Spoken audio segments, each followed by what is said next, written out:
हमारे देश में जो कांवड़ यात्रा हो रही है, इसमें जो बेरोजगार और निचली जाति के लड़के और लड़कियां शामिल होती हैं, अधेड़ उम्र के भी हैं, बूढ़े बुजुर्ग भी उसमें शामिल हैं।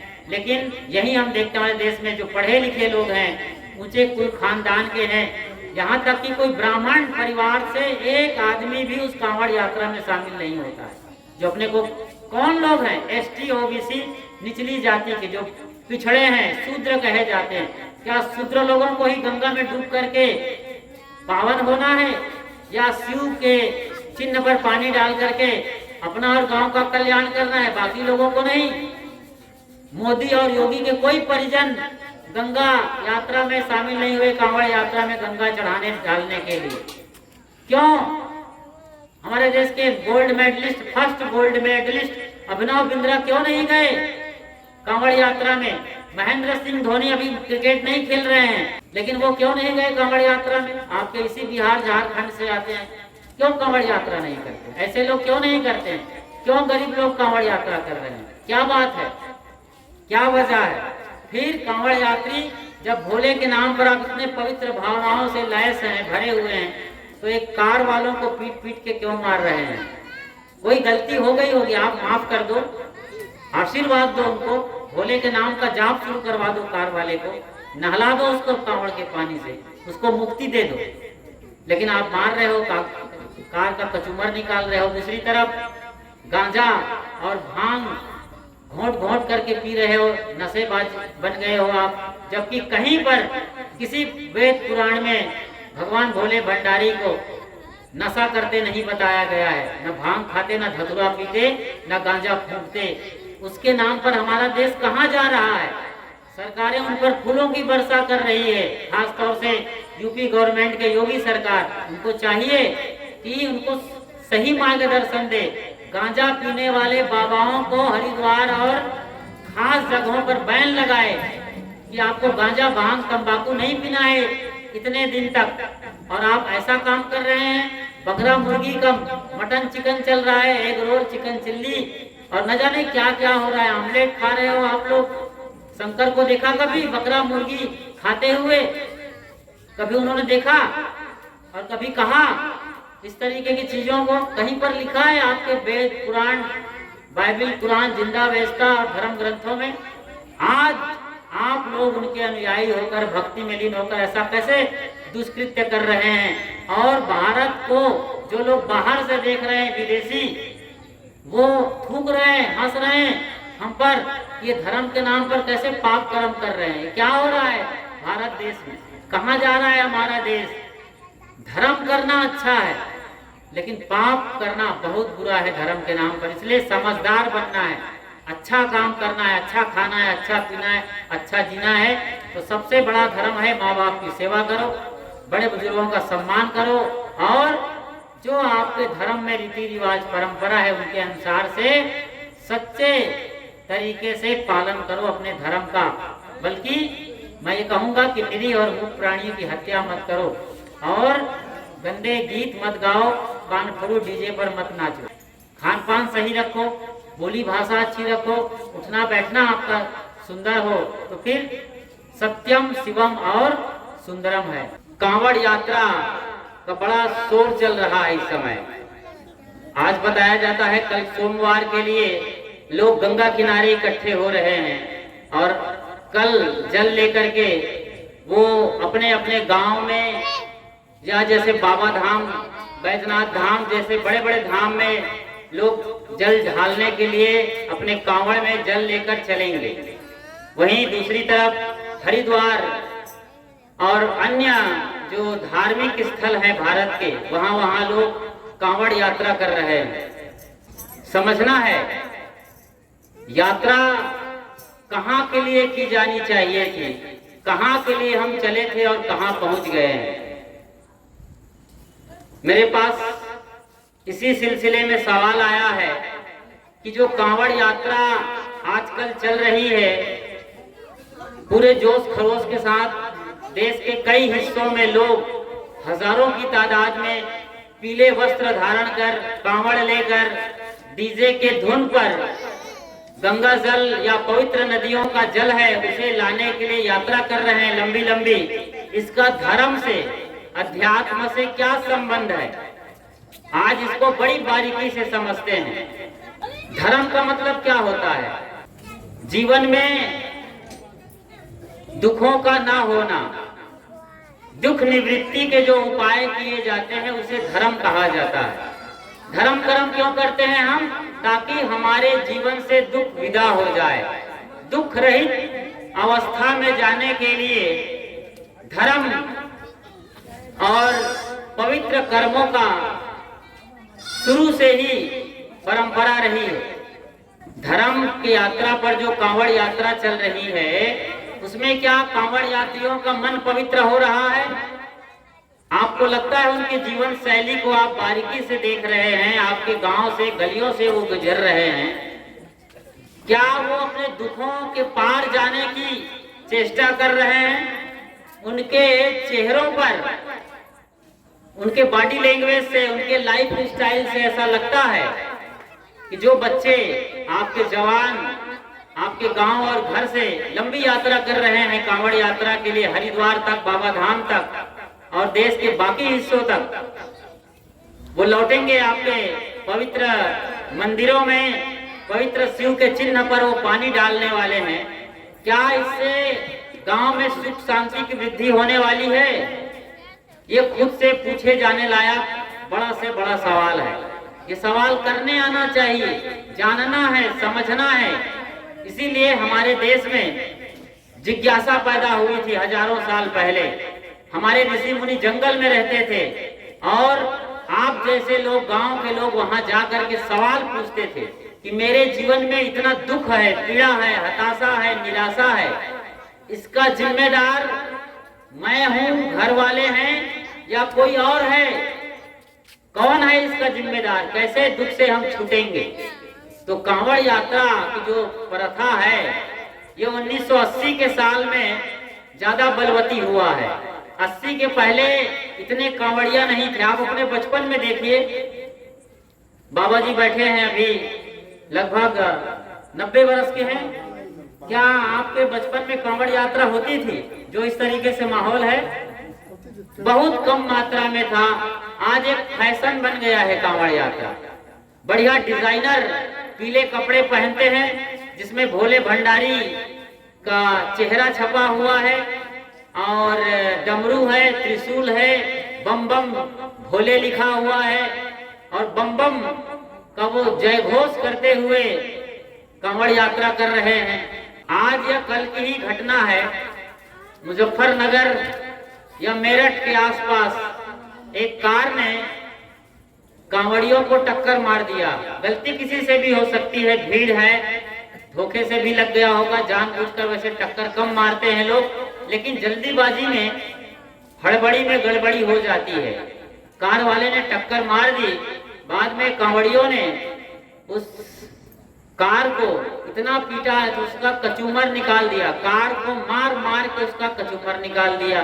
कार के अंदर जो लोग थे वो प्राण हथेली पर लेकर के भागे। कितने घायल हो जाते हैं, कितने मार दिए जाते हैं। क्या हमारा धर्म यही सिखाता है? क्या यदि आसमान में भोले भंडारी शिव होंगे तो वो ये बर्दाश्त कर रहे होंगे कि उनके सेवक, उनके नाम पर यात्रा करने वाले कांवड़िया एक कार वाले को इस तरीके से पीट पीट कर मार डालें, कार का परखच्चे उड़ा दें? क्या यही धर्म सिखाता है हमारे देश में? क्या हमने यही सीखा है अपने पुरुषों से, अपने माँ बाप से? हम तो उस घर में पैदा हुए हैं। मैं यदि अपने बचपन की बात करूं तो मेरी माँ कच्चे घर में मिट्टी के, तो पोछा लगाते लगाते चींटी आ जाती थी बीच में, तो वो उसको बचा करके पोछा लगाती थी, पोता लगाती थी। चींटी मारना भी पाप है। और हम एक गैरिक वस्त्र धारण किए हैं, पीताम्बर ओढ़े हैं, गले में रुद्राक्ष है, तिलक लगाए हैं, चंदन लगाए हैं, भोला के नाम पर उनका जय घोष लगा रहे हैं। इतने पवित्र भाव और भावनाओं से भरकर हम जा रहे हैं और ऐसी घटनाएं कर रहे हैं। इसी सावन के महीने में 2 साल पहले मैं चारों धाम की यात्रा करने गया था। देखना था, समझना था मुझे भारतीय संस्कृति को, भारतीय सभ्यता को और भारत के धार्मिक उत्सव को। क्या वहां कुछ अध्यात्म बचा है? तो मैं हर की पैड़ी में था, वहां बढ़िया नजारा था, तरह तरह के कांवड़िए आए थे। किसी का कांवड़ नीचे से ऊपर की ओर लंबा था, किसी का चौड़ा था, किसी का आगे से पीछे लंबाई में था। बड़े रंग और ढंग से सजाए हुए थे। किसी किसी के पास ट्रांजिस्टर था जिसमें बम लहरी और बकड़ बम बजा रहे थे लोग और नाच रहे थे। बड़ी मस्ती और धींगा मस्ती चल रही थी। पवित्र जल को अपने अपने पात्र में भर रहे थे। बहुत कुछ हो रहा था वहां पर। लेकिन जब मैं आगे बढ़ा तो मैं देखा वही लोग जो आपके गांव के बच्चे हैं, छोटे छोटे बच्चे थे कांवड़िया के नाम पर, 10 साल के, 12 साल के, 25 साल के, 50 साल के। हमने उनसे बात करी तो एक कांवड़िया मिला जो सीधा गंगोत्री से पानी लाता है। पिछले 25 साल से हर बरस वो गंगोत्री की यात्रा करता है। गंगोत्री का मतलब होता है गोमुख, जहां से गंगा जन्म लेती है, बूंद बूंद टपक रही है। फिर ऋषिकेश के रास्ते स्वच्छ निर्मल धारा उसके हरिद्वार पहुंचती है, वहां भी उनकी निर्मलता बरकरार है। अभी आपके गांव के लोग वहां से पानी लाते हैं, मगर वो पिछले 25 साल से गंगोत्री गोमुख से पानी लाता है और वो एकदम उसका जीवन पवित्र है, साफ पाक है। लेकिन आपके गांव के बच्चे और देश के बाकी हिस्सों के बच्चे को मैंने देखा जो 10 साल 12 साल के जवान थे, कोई तंबाकू रगड़ रहा है। वही बच्चा जो स्कूल में भी पढ़ रहा है 10, 12, 20 साल की उम्र में, कोई स्कूल में है, कोई कॉलेज में है, कोई बीड़ी पीना सीख गया है वहां कांवड़ यात्रा के नाम पर, भोले भंडारी के नाम पर। और जो बाबा लोग बैठे हैं वहां पर हरिद्वार में, अलग अलग अखाड़े से, निरंजनी अखाड़ा और निर्वाणी अखाड़ा, तमाम अखाड़ा है वहां सन्यासियों के, उनके पास जा रहे हैं बाबा लोग, खुद दम मार रहे हैं, बम बम भोले, और गांजा फूंक रहे हैं, मुंह से धुआं, नाक से धुआं, और आपके बच्चे गांजा पीना सीख रहे हैं। क्या यही हमारा देश में जो अध्यात्म की परंपरा रही है यही सिखाया है? तथागत बुद्ध, महावीर, कबीर, सहजोबाई, मीराबाई की जो परंपरा रही है, धर्म से अध्यात्म की गहराई में जाकर के इन लोगों ने सीखा है, यही धार्मिकता है। कहाँ जा रहे हैं हम, कहाँ के लिए चले थे? और कांवड़िया कौन लोग हैं? जो बेरोजगार बच्चे हैं आपके, जो आवारागर्दी करते रहते हैं। इसीलिए तो उन्होंने कार वालों को पीट पीट करके घायल कर दिया या मार डाला। जिनके अंदर समझ नहीं है, जिनके अंदर बुद्धि नहीं है, अपने विवेक का इस्तेमाल करने नहीं आता है, ऐसे लोगों को जब जनता की ओर से सम्मान मिल जाता है, मुख्यमंत्री की ओर से प्रोत्साहन मिल जाता है, हेलीकॉप्टर से फूलों की बारिश हो जाती है, तो ऐसे नालायक बच्चे ऐसे ही आवारागर्दी करते हैं। जबकि आवारागर्दी का, मारपीट का धर्म और अध्यात्म से कोई संबंध नहीं है। हम भटक गए हैं और इसी भटकन के नाम पर आपके जीवन में इतना दुखों का अंबार है। दुख निवृत्ति के लिए धार्मिकता का बाना पहना जाता है, धार्मिकता की चादर ओढ़ी जाती है, राम नाम की चादर ओढ़ करके राम राम करना बुरा नहीं है, मंदिर जाना बुरा नहीं है, कांवड़ यात्रा करना बुरा नहीं है। लेकिन इन सब के नाम पर, पूजा पाठ और धर्म के नाम पर जब लोग पाशविक प्रवृत्ति में आ जाते हैं, पशुता से भी नीचे चले जाते हैं। आप लोग जानते हैं भगवान भोले भंडारी का एक नाम है पशुपतिनाथ। पशुपतिनाथ का मंदिर नेपाल में है। नेपाल में गौशाला के पास बागमती नदी के कगार पर पशुपतिनाथ का मंदिर है। हम वहाँ कई दफा गए हैं, क्योंकि वहाँ काठमांडू में 3 बड़े कबीर आश्रम है। तो पुराणों बानेश्वर का, जो कि संत श्री आज्ञा साहेब का आश्रम है, संत श्री आज्ञा साहेब कबीर साहेब की परंपरा में एक निर्मल संत हो गए हैं, सदगुरु विशाल साहेब। तो विशाल साहब जो बाराबंकी उत्तर प्रदेश के थे, उसकी परंपरा में बहुत बड़े संत हैं। संत श्री आज्ञा साहब का आश्रम है। तो आज्ञा साहब के आश्रम से बिल्कुल बाजू में एक आश्रम है, उसका नाम है कबीर आश्रम पुराणो बाणेश्वर। उसी आश्रम के बाजू में ही ये बागमती नदी है, पशुपतिनाथ का मंदिर। पशुपतिनाथ, भोले का नाम क्या है? पशुपतिनाथ। जो पशुओं का पति है, उस नाथ की हम पूजा करने के लिए ये कांवड़ यात्रा, महाशिवरात्रि की पूजा होती है। पशुपतिनाथ का मतलब समझते हैं? हमारे अंदर पशुता क्या है? अहंकार करने का। क्रोध में जब हम फनफना जाते हैं, जैसे आपने देखा होगा आपके गांव के नंदी बैल को, जिसको गोल्लर भी कहा जाता है, नंदी बैल जब भड़क जाता है, फनफना जाता है, तो अपने सींग से माटी को उखाड़ता है, उछालता है, दीवार को रगड़ता है, उसकी नाक से तेज हवा निकलती है, एकदम विकराल रूप धारण कर लेता है। ये आपके बैल की कहानी है। ऐसे ही भैंस या भैंसा भी ऐसे ही करता है, जब क्रोध में आवेशित हो जाता है, फिर उसके सामने जो जाए वो उठा के पटक देगा।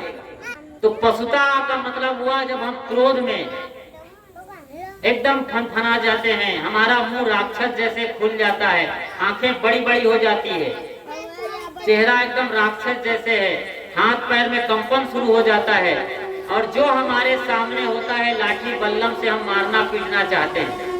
ये पशुता की निशानी है।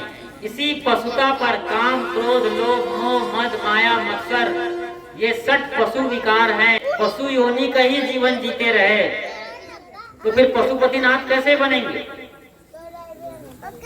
भोले भंडारी का नाम इसीलिए लिया रखा गया है पशुपतिनाथ, कि हम भी अपनी पशुता से बाहर आए और अपने अंदर जो प्रभुता है उसको जगाएं।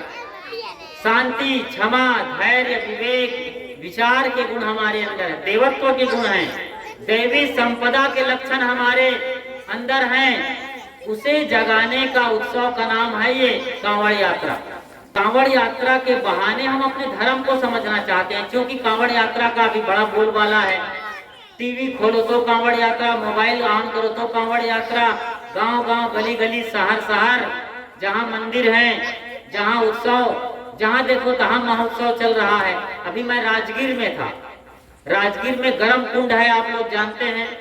तो कांवड़िया जब थक जाते हैं, लंबी लंबी यात्रा करते, पैदल चलते चलते गांव से गांव, शहर से शहर, तो उनके टांगों में, पैरों में दर्द हो जाता है, तो वो गर्म कुंड में जाकर के अपने पैरों को सेकते हैं, क्योंकि गर्म कुंड में गर्म पानी आ रहा है, तो उनको राहत मिलती है। वहां नहाते हैं, धोते हैं और फिर आगे वो यात्रा कर लेते हैं। जब तक आप अपने दिल की आवाज को नहीं सुनेंगे, एक दूसरे की आत्मा को नहीं समझेंगे, आपका सारा धर्म करना व्यर्थ हो जाता है। ठीक ऐसे ही जैसे आप रास्ते पर चल रहे हैं, आप पगडंडी पर चल रहे हैं, गांव के रास्ते से निकल रहे हैं। पगडंडी समझते हैं? पैर से चलने पर इस गांव से उस गांव, जब जमीन के रास्ते से जाते हो तो एक लकीर बन जाती है, तमाम लोग चले हैं उस पर, राह, तो पैर के निशान पड़ जाते हैं, उसको पगडंडी कहते हैं। उस पर चल रहे हो, कहीं से हवा चली और एक कांटा आ गया। कांटा आने के बाद आप चल रहे हो, आपका मन कहीं और है, और एक तगड़ा लंबा मोटा कांटा, शायद बेल का कांटा बहुत तगड़ा होता है, वो आपके पैर में लग गया। ऐसा लगा पैर में कि खून आ गया, बहुत तगड़ा दर्द हुआ आपको, एकदम आप जैसे घायल हो गए, कुछ पल बेहोश ही हो गए, और आप जब होश आया तो देखा कांटा गड़ा हुआ है। कांटा निकाला गया, आपके साथी ने कपड़ा फाड़ करके वहां बांध दिया, खून से राहत मिल गई, और बाद में और कुछ पत्तियों को पीसकर पुलटिस बांध दिया गया। ऐसा गेंदे की पत्ती को बांध दो तो खून रुक जाता है और आराम भी मिल जाता है। ऐसा हुआ। आप करीब करीब महीना भर बाद रास्ते से फिर चल रहे हैं जहां आपको कांटा लगा था। ये सबके जीवन की घटना है, असली घटना बता रहा हूँ मैं, कोई पुराण और पुराण की गप कहानियां नहीं बता रहा हूँ। ये जमीन की बात कर रहा हूं ताकि आप समझ सके। आप फिर उसी रास्ते से जा रहे हैं। अब आपने कांटा देख लिया, अब की बार आपके पैर में कांटा लगने के पहले आपने कांटा देख लिया तो क्या करेंगे आप? पिछली बार कांटा गड़ गया था, बुरी तरीके से घायल हो गए थे, अब की बार कांटा आपने देख लिया तो क्या करेंगे? बोलिए। कितने लोग होंगे जो बगल से घूम के निकल जाएंगे? कितने लोग होंगे जो मन बुदबुदाएंगे, साला यही कांटा था जो कल गड़ गया था या पिछली बार मुझे गड़ा था, थूक देंगे, गाली देंगे और निकल जाएंगे। कोई बिरला होगा समझदार जो वही करेगा जो एक आदमी को करना चाहिए। वो कांटा के पास जाएगा, कांटा उठा करके कहीं दूर झाड़ी में फेंक आएगा। ये क्या धर्म नहीं है? असली धर्म यही है। कल सोमवार है, कितने लोग माँ बहन बेटियां व्रत में रहेंगी, भिगा हुआ चने का दाल, माखन, मिश्री, नारियल और तमाम मिठाई लेकर के वो पहुंचेंगी कल शिव के मंदिर पर और शिव के चिन्ह पर जल ढालने वाली। ठीक है, शिव के चिन्ह पे जल ढाल दिए, क्या हुआ आपके साथ? कौन सा चमत्कार हुआ? अभी मैं ट्रेन से आ रहा था, ट्रेन के टॉयलेट रूम में लिखा रहता है कृपया निपटने के बाद या शौचालय का इस्तेमाल करने के बाद फ्लैश चलाएं। फ्लैश जहां बटन दबाओगे प्रेशर से तो पानी निकलता है। आजकल ऑटोमेटिक सिस्टम आ गया है एक अत्याधुनिक स्टाइल में, जो फिंगर से चलता है। जैसे टच स्क्रीन मोबाइल चलाते हैं ना, ऐसे ही फिंगर टच करिए, बस जरा सा ऐसा यूं टच करिए और पूरा पानी लीटर भर आपके टॉयलेट को साफ कर देता है। पानी कहाँ डालना चाहिए? लोग टट्टी करते हैं, माफ करिए मुझे बोलना पड़ रहा है। हिंदुस्तान का पूरा ट्रेन चलता फिरता शौचालय है और प्लेटफॉर्म इतना गंदा रहता है कि मत पूछिए। अब जाके कुछ सुधार हुआ है, टट्टी जाते हैं लोग, टॉयलेट में पानी नहीं डालते, इतना गंदा पूरा मल से वो शौचालय का डिब्बा भर जाता है, इतनी बदबू पूरे बोगी में फैल रही है। पानी वहां डालना चाहिए कि शिवलिंग में डालना चाहिए? खुद से पूछिए। कितना गंदगी हमने घर को, अरे घर में भी टॉयलेट में लोग पानी नहीं डालते हैं। ट्रेन तो चलो सार्वजनिक चीज है, एक बार नहीं डाले, हालांकि डालना चाहिए, आपकी जिम्मेदारी है, वो हमारे देश की राष्ट्रीय संपत्ति है, उसकी सुरक्षा साफ सफाई की जिम्मेदारी हमारी है। जब हम अपने जीवन के लिए जिम्मेदार नहीं हैं तो देश के लिए क्या जिम्मेदार होंगे? क्या उम्मीद करेंगे? मोदी सरकार क्या करेगी? वो चला रहा है पिछले कई सालों से स्वच्छता अभियान, लेकिन हम गंदा करते चले जा रहे हैं। अपने घर के टॉयलेट में भी लोग पानी नहीं डालते, पानी कोई और डाल रहा है। सोचिए जरा, बाल्टी में पानी लेके जाओ, नल नहीं लगा है तो बम्बा है, नल लगा हुआ है, चापाकल लगा हुआ है, बड़ी बाल्टी लेके जाओ और पानी डालो। और तो और, अभी मैं उधर था नवादा जिले में, वहां पर मैंने देखा कि पूरा गांव, पता नहीं वहां पर मोदी का संदेश पहुंचा है कि मोदी ने शौचालय बनवाया कि गांव के लिए कि नहीं बनवाया है। मैंने पूछा तो बोले शौचालय बनवाए हैं, लेकिन लोग जाना पसंद नहीं करते हैं, काफी खुला एरिया है, खेत है। तो चलो ठीक है, खेत में जाओ, सुबह की हवा है, लेकिन इसके बावजूद मैंने देखा जो गांव में नारी है, माँ बहन बेटियां हैं, वो बिना पानी लिए टॉयलेट जाती है, बिना पानी का। मतलब कितना दुर्भाग्य है। आज विज्ञान का जमाना है, इतना सरकार चिल्ला रही है, गांधी जी चिल्ला चिल्ला के थक गए। गांधी जी ने स्लोगन ही लिख दिया है, अपने आत्मा कथा में एक लाइन लिखा है कि शौचालय इतना साफ होना चाहिए कि मैं वहां बैठकर गीता और बीजक जैसे पवित्र ग्रंथों को पढ़ सकूं। सोचिए जरा, ये जितनी कहानी मैं बता रहा हूं उसका मतलब होता है कि आपके मन में कितनी गंदगी भरी हुई है, कितना कचरा है। जब मन गंदा होता है तो फिर सब कुछ गंदा होते चला जाता है। आपके घर में बोतल है, लोटा है, डब्बा है। हमारे पुरखे भी तब बाहर जाते थे टॉयलेट, गांव के बाहर खेतों में और सुदूर नदी किनारे या मैदान हुआ करता था, तो आपको पानी लेने जाने में कौन सी शर्म की बात है? खास तौर से माँ बहन बेटियों को। लोग तो चलो कहीं नदी किनारे चले जाते हैं, मर्द हैं, भैया बंधु लोग हैं, लेकिन माँ बहन बेटी, मैंने पूछा तो बताया कि घर में आके सोचती हैं। ये और बड़ा दुर्भाग्यजनक घटना है कि घर में आके आप फ्रेश हो जा रही हैं। सोचिए जरा, हमारे देश की क्या परंपरा रही है और हम कहाँ जा रहे हैं।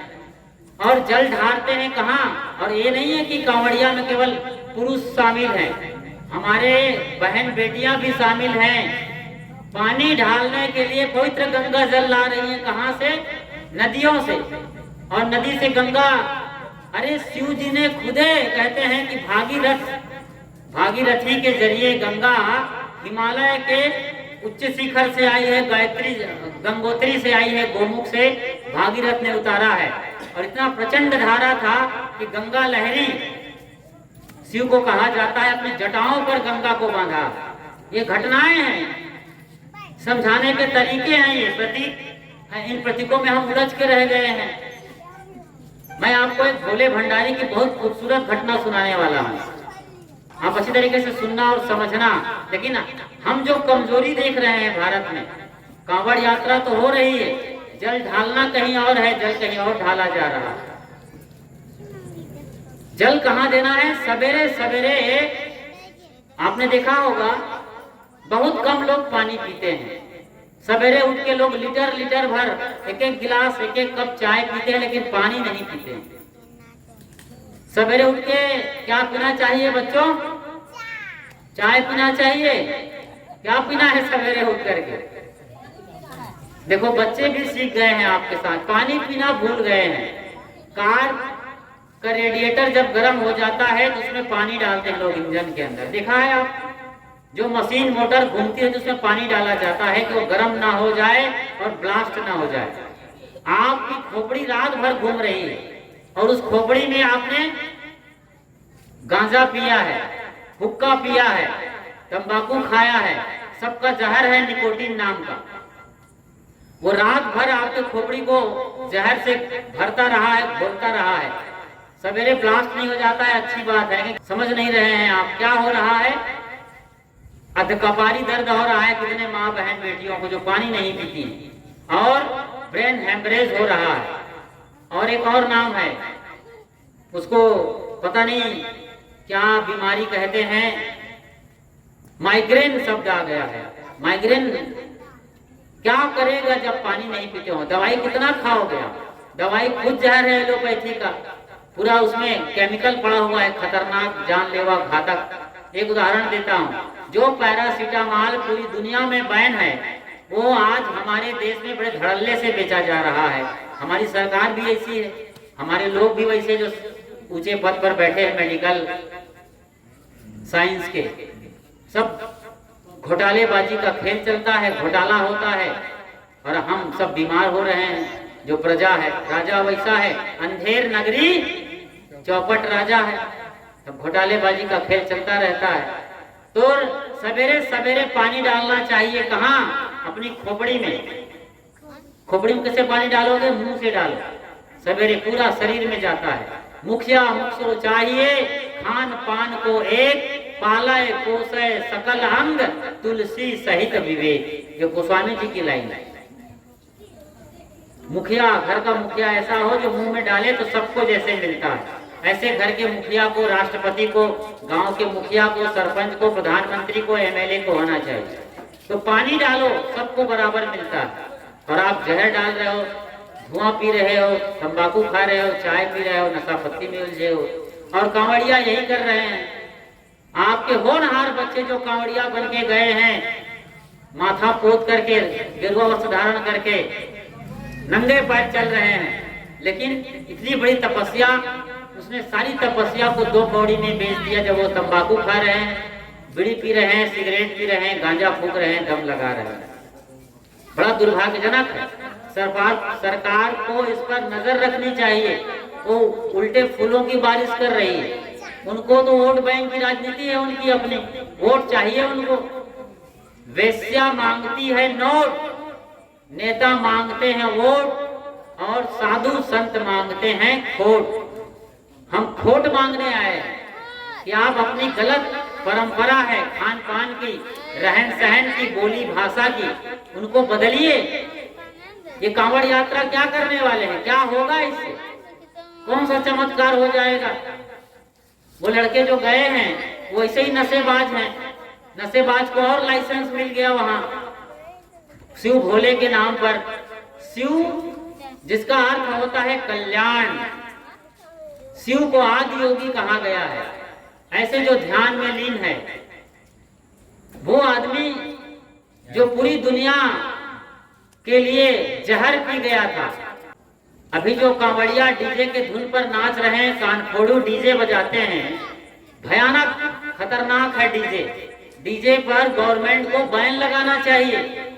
अभी शादी में आप 10-12 डीजे इकट्ठे लगा देते हैं, ट्रक पर, ट्रैक्टर पर। एक बारात निकल रही थी, सच्ची घटना है, अभी महीना 2 महीना पहले की, उत्तर प्रदेश की।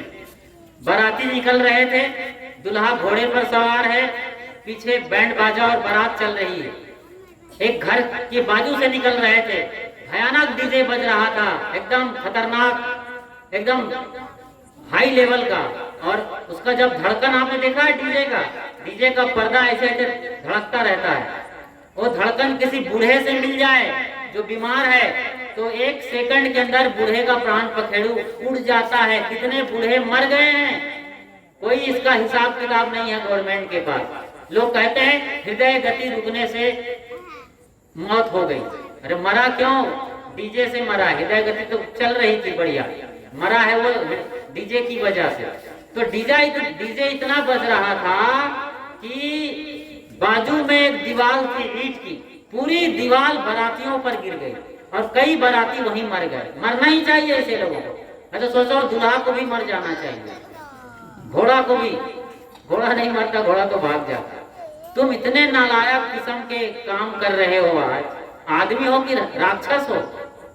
और शादी दिन में होती थी पहले, गोधुली बेला में पंडित जी आते थे, शादी कराते थे। संत गुरजन शादी, उसके पहले संत गुरजन शादी कराते थे। पंडित तो बाद में आए लुटेरे, जो लूट करके अपनी जेब भरते हैं और तमाम कर्म कांडों में फंसाए हुए हैं। इसीलिए कबीर साहब ने कहा है, संतो पाड़े निपुण कसाई, बकरा मारी भैंसा पर धावे, दिल में दर्द न आई, संतो पाड़े निपुण कसाई। इतना तकलीफ में साहब रहे होंगे, कितनी पीड़ा रही होगी। तब कहा कि तुम पंडित बनते हो और बकरा मुर्गी मार करके खा करके तुम जो है कथा कीर्तन करते हो, शादी ब्याह करते हो, धार्मिक अनुष्ठान करते हो, यही तुम्हारी धार्मिकता है। कांवड़ यात्रा करना अच्छी है, महाशिवरात्रि या बाकी पूजा प्रार्थना सब अच्छा है। अभी देखा आपने ये मुहर्रम ताजिया निकालते हैं और हसन हुसैन के नाम पर अपनी छाती को, पीठ को इतना मारते हैं कि खून निकलने लग जाता है। अरे वो वक्त रहा है, मजबूरी रही है। हसन हुसैन यदि रहे हैं उनके कहानी के अनुसार तो उनकी वो बात रही है, वो कर रहे थे। इतनी मुर्दा परंपरा क्यों ढो रहे हो, आज क्या इसकी जरूरत है बकरा मुर्गी खाने की, बकरीद के नाम पर। एक जमाना था जब श्रवण कुमार हुए थे देश में, इतने संसाधन नहीं थे, गाड़ी मोटर का जमाना नहीं रहा है, कांवड़ का जमाना रहा है। उनके माँ बाप वृद्ध हो चले थे, शायद अंधे हो चले थे।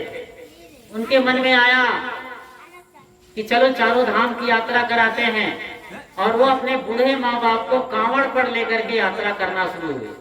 लेकिन आज के दौर में लोग आधुनिक श्रवण कुमार कहला रहे हैं और कांवड़ यात्रा पर निकल गए हैं। कांवड़ यात्रा आप करा दोगे 15-20 दिन, बाबा धाम पहुंचा दिए और हरिद्वार पहुंचा दिए, बनारस, अयोध्या, ऋषिकेश पहुंच गए, या कोई और बड़े धाम में तिरुपति बालाजी चले गए, कन्याकुमारी चले गए, मुंबई की मुंबईया देवी सिद्धि विनायक, और वहां से गए कोलकाता माई, मतलब काली देवी, कोलकाता चले गए। ठीक है, बुरा नहीं है, लेकिन 15-20 दिन आप ऐसी यात्रा करा करके माँ का कोई उपकार किए हो। अच्छा होता गाड़ी मोटर से चले जाते, सही तरीके से लाना हो जाता, ले जाना हो जाता, कम टाइम में सही जगह पर से आ सकते थे। आप कांवड़ में घसीट रहे हो माँ बाप को, तकलीफ हो रही है आज। और घर में लाने के बाद उन्हें रोटी सब्जी तक का नहीं पूछ रहे हो। वही माँ बाप जिनको कांवड़ यात्रा करा दिए, पूरी दुनिया को दिखा दिए, आज क्या कर रहे हो घर में लाकर? केवल फेसबुक पर स्टेटस डालने के लिए या वाहवाही लूटने के लिए आप श्रवण कुमार बन जाते हैं। बाकी घर में तो आप श्रवण कुमार नहीं हो। बूढ़ा बीमार है, अभी मैंने देखा है बाबा को, मैं आया तो ये बाबा भोजन कर रहे थे, चावल दाल सब्जी खा रहे थे मेरे ख्याल से, और 2 घंटे बाद मैंने देखा इनकी थाली वहीं पड़ी हुई, उस पर मक्खी झूम रही थी तमाम, और छोटे छोटे कीड़े मकोड़े आ गए थे। इनकी थाली को कोई सफाई करने वाला नहीं है। इतने बड़े घर हैं, इतने बड़े परिवार हैं। ये सच्चाई है, सच्चाई मैंने देखा है इसलिए बोला। ये इनके घर की कहानी, ये घर घर की कहानी है। बाद में एक माँ भी आ गई, उनको मैंने 2 बार बोला कि माताजी वहाँ पर थाली पड़ी है, मक्खी भिन भिना रही है, बहुत खराब लग रहा है, ऐसी दुर्दशा है उस जगह की, साफ तो करो। गुरुजी साफ कर देंगे, मगर वो साफ किया ही नहीं। तीसरी बार बोला तब जाके झाड़ू लगाई, मगर वो भी आधी अधूरी। ठीक से हमें साफ करने तक नहीं आता, ठीक से रहने तक नहीं आता है, ठीक से जीने तक नहीं आता है।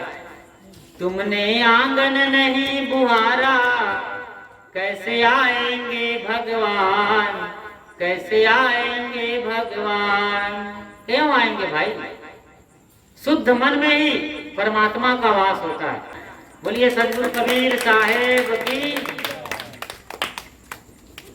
ये लड़के पढ़ाई नहीं करते हैं, पढ़ेंगे नहीं, और कांवड़ यात्रा में गए हैं। क्योंकि को तो शादी नहीं हुई है, मोदी साहब की तो शादी हुई थी, बाल बच्चे नहीं हुए, पत्नी छोड़ के आ गए वो। तो इनके परिवार वाले कोई कांवड़ यात्रा कर रहे हैं गुजरात में, उनके मोदी के परिवार वाला कोई भाई भतीजे का नाती पोता लगा है कांवड़ यात्रा में, पता लगाओ। योगी जी के जितने परिजन हैं, क्या वो कांवड़ यात्रा में कोई भाग ले रहा है? सचिन तेंदुलकर का बेटा अर्जुन तेंदुलकर कांवड़ यात्रा कर रहा है।